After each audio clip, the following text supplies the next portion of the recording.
Alors en ce moment, il y a plein de gens qui me disent qu'ils me voient toute la journée sur les réseaux sociaux et qui comprennent pas vraiment pourquoi je fais ça. Les gars, vous devez comprendre que les réseaux sociaux peuvent être un outil de travail. Donc on peut rigoler, faire du contenu un peu divertissant et tout, et c'est cool, et moi ça me fait rire même de faire des mises en scène, etc. Mais déjà, les réseaux sociaux, les amis, c'est pas la réalité. Quand je fais une mise en scène sur l'autoroute avec les bidons d'essence, etc., ce sont des mises en scène. Quand Maëva Guénam, elle fait là, oui, j'ai peur, j'ai nanani nanana, ce sont des gens, ils vous font genre qu'ils sont bêtes, mais croyez-moi, ils sont très intelligents. Ils ont compris une chose, ils ont compris que la monnaie, dans l'économie actuelle, c'est l'attention. Les entreprises sont prêtes à payer des millions et des millions et des millions de dollars pour avoir votre attention. Et vous, au lieu de juste consommer, commenter et tomber dans le piège, vous pourriez créer un business autour de ça et vendre, comme moi, de l'attention aux entreprises. Mais bien sûr, vous préférez commenter, consulter, regarder du divertissement et donner votre avis. En vrai, c'est ok, il faut tout pour faire un monde. Tant que c'est dans le respect et qu'il n'y ait pas de haine, c'est ok. Et moi, pour le coup, je suis conscient que tout le monde ne doit pas être chef d'entreprise, que tout le monde ne doit pas être entrepreneur, et c'est grave, ok. Et j'ai moi-même eu des entreprises et des employés en France, et j'ai toujours respecté mes employés.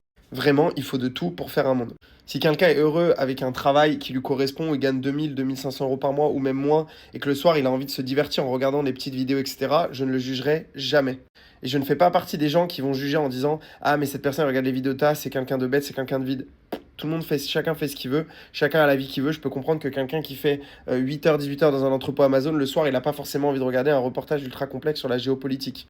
Maintenant, ce que je cautionne pas, c'est d'utiliser les réseaux sociaux pour partager de la haine, pour discriminer les gens, pour inciter à la haine, pour faire des insultes, etc., de la discrimination envers peu importe les choix de chacun. Quand je regarde certains de mes commentaires, ça fait vraiment, vraiment peur. Je sais pas si vous vous rendez compte, il y a beaucoup de créateurs et de gens qui se mettent à attaquer en justice et sincèrement, c'est quelque chose de très, très, très rentable. Donc, ne pensez pas non plus que les réseaux sociaux sont une zone de non-droit.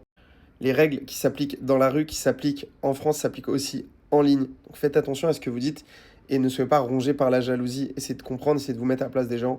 Je fais pas un discours général. Dans tous les cas, les gens qui commandent des trucs négatifs, souvent, c'est une faible partie. Mais c'est vrai que parfois, ils se rendent pas compte et ils disent des choses qui peuvent les mener dans des situations, je pense, très très graves.